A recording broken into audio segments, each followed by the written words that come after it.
Games Workshop's Basement, hosted by John Kirk.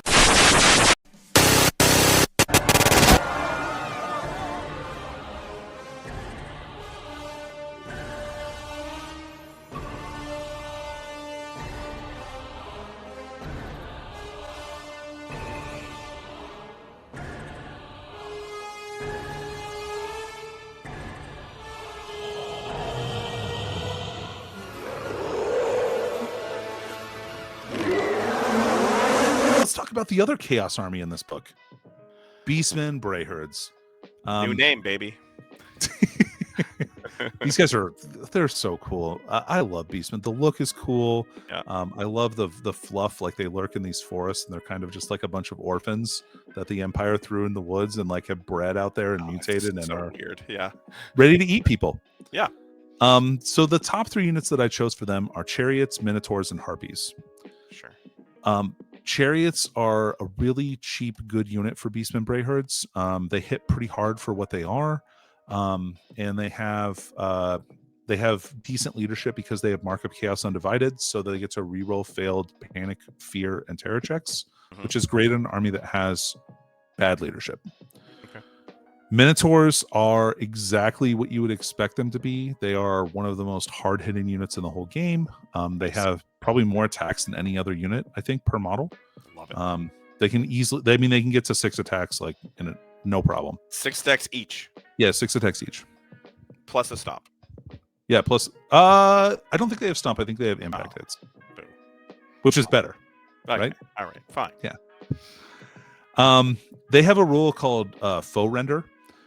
Foe render is when if they have just normal hand weapons, if they pass their Primal Fury test. So that's kind of the rule that they have still. They still have Primal Fury. Primal Fury is a leadership test, and if you pass it, you get to reroll 1s to hit. If you pass it with doubles for units that have a rule called Blood Rage, they get Frenzy. Okay. So until they lose it, so which is great. So there's a lot of interesting kind of play behind that. Minotaurs have the Minotaur characters have a rule. The Blood Greed rule means that they get +2 attacks from Frenzy instead of +1. So yeah, it's really easy to get them to 6 attacks with 2 hand weapons. Okay. Anyway, so if they pass Primal Fury with Foe Render, they get -2 AP on their close combat attacks, which is amazing. Yeah. Yep. And then finally, I put down Harpies, and I think Harpies might be like the best chaff unit in the game. They're 11 points a model. They have Scout. They're not War Beasts. They're just infantry, so they can use your leadership. They fly, and they have 2 base attacks each at Strength 3. So they have like pretty crappy leadership on their own, but 2 Strength 3 attacks and the ability to charge very far because their movement 10 fly means that like enemy war machines are not safe from them at all ever. And yeah, 55 points for that unit is really, really good. Need that. As far as magic items go, the one that I'm thinking of is the one that I like the most because Warriors of Chaos also have gifts of the gods. Well, Beastmen have mutations. But the Beastmen mutation that I really like is called Slug Skin, and it's 50 points, and it makes the unit the bearer joins -1 to hit. Oh. In combat, in shooting, everything. Oh no, that's really good. It's really good. And then spells, they have a couple of spells. They have, I think it's Transformation of Kadon again. And that lets them, that like buffs your Sorcerer, which is pretty cool. I've taken that before, and it's been really fun. It gives him +D6 strength and +D6 attacks. Oh. But if you roll a 6, then he takes a wound with no armor save. Boo-hoo, you just mulched whatever you touched, so I'm sure you're going to be happy about that. Well, if you roll a 6, you get nothing. Oh, okay. Okay, you so, just hurt yourself. So roll everything other than a 6 and you'll be fine. Yeah, roll a 5, dude. That's what you want. Then he's got 7 attacks. He's pretty good. Unless he's frenzied, then he has 8. But that's that Slug Skin, an awesome item. That spell is a great spell, and they have 2 other spells that are equally cool. Oh man. Okay. Yep. How do Beastmen Brayherds play though?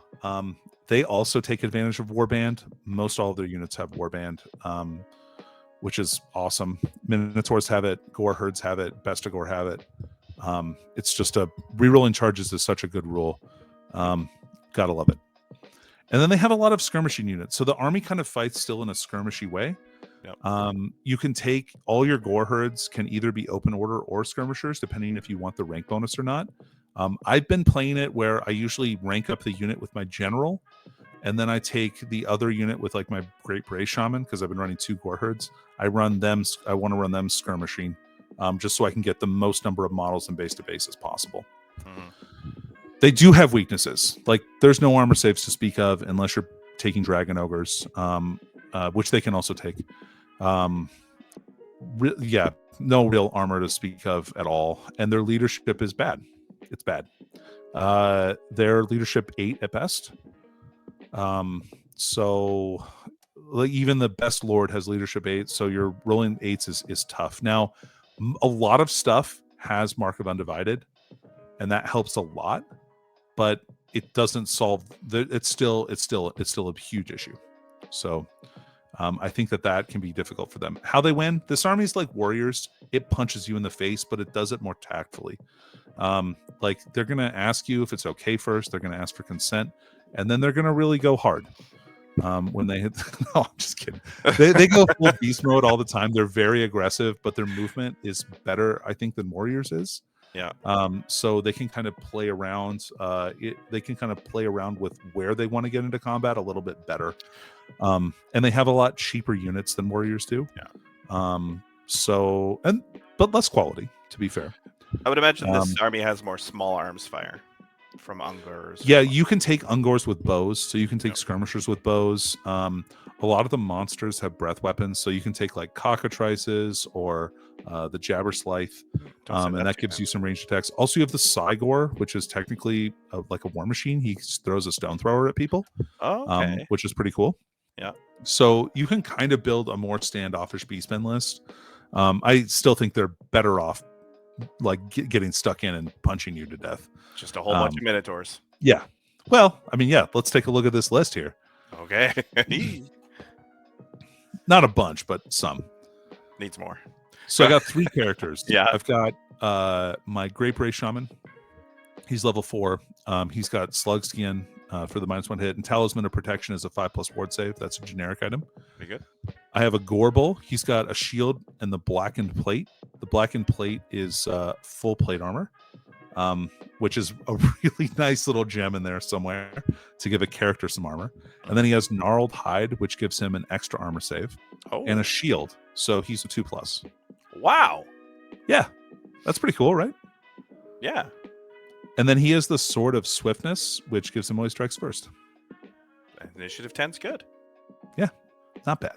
Not bad. And then we have the Beast Lord. And this guy is purely a vessel for the Horn of the First Beast, which lets anybody within 18 inches of him use his leadership for Primal Fury tests. Oh, that's really good. Okay. Which is really nice, yeah. Because most of these guys are not leadership 8 even. They're like leadership 7. Okay. So, yep. And so I gave him hand weapon and shield to take advantage of. He has the foe render rule as well. So if he Primal Furies, he gets AP -2 on his attacks. That's really good. 2 units of 24 Gores. One unit, the unit that the Great Shaman goes in, has the Vitriolic Totem, which gives them poisoned attacks. So 6s to hit auto wound. Really nice. Yeah. And then you can take a great weapon on the champion, which is also great. I mean, you love that because like that's just another guy in there that can actually punch through armor. Yeah. And that rules. Gores also get +1 strength on the turn they charge. So they're all strength 4, which is really nice. Yeah. I've got 3 singles Tuskor Chariots, again, cheap unit. 3 5-man Warhound units, again, like Warriors of Chaos. You can see there's a correlation here, except I keep going. Then I have 2 units of 5 Harpies. So I've even got more chaff to stick in your way or kill war machines. Yeah. A unit of 5 Minotaurs with full command, light armor, and shield. So they have a 5-up save. Mm-hmm. And that also lets them take advantage of foe render. So they're AP -2 and they pass their test. And then we have a unit of 4 Dragon Ogres with heavy armor and great weapons. And these guys are another unit of armor hunters. And they're tough enough that they can... I mean, they're heavy cavalry and for almost every way. And Dragon Ogres get stomp too. So they get to stomp twice on people, which is perfect. Awesome. You kind of let us in on an interesting. So chariots, so 3 single chariots, but you can do something with chariots that even if you're not Tomb Kings in this edition, that's pretty interesting. Like, you mean joining chariots, or Yeah, so you can actually have joint chariots together. Some characters Mm-hmm. can join some chariot units. Mm-hmm. Exactly. But usually this is armies that can take like many chariots in one unit. Yeah. So high elves and orcs and goblins can take you can take a unit of 5 wolf chariots if you want to. And you can join a goblin character in with the wolf chariots too. Tomb Kings, you can also do some cool chariot shit with that, but you always been able to do that. And then also Tyrnok chariots for high elves, you can take 4 of them in a unit as well, and you can join them with the character. That's a lot of impact hits. Absolutely, yes. Now, the nice thing about Beastmen chariots is they're heavy chariots. Yeah. So they get AP -2 on their impact hits, which is really nice. Light chariots don't get AP on their impact hits, and while still totally fine, because that's a lot of strength 4, a lot of strength 5 hits, like you're not going to feel them quite as hard as you're going to feel getting run over by Tuskors. Yep. That's so cool. But yeah, good list. It hits, it punches, and it fights really well. All right. Just get that Minotaur army. That's all I'm thinking about. Just put more Minotaur. Just more. I haven't messed around with that 100 to see what it actually looks like, but you can make a Doom Pole that is absolutely insane. Yeah. The other thing I'd like to try out too that I haven't is there's rules for a Centaur chieftain character, which is new. Which is pretty cool, and I'd like to try out some Centaurs, because Centaurs are skirmishing cavalry, and there's a bunch of weird stuff that you can do with those. They're still heavily drinking on the job, I think. Yeah, they're still drunk. They still have the drunk rule, but it's not very impactful, I don't think. All right.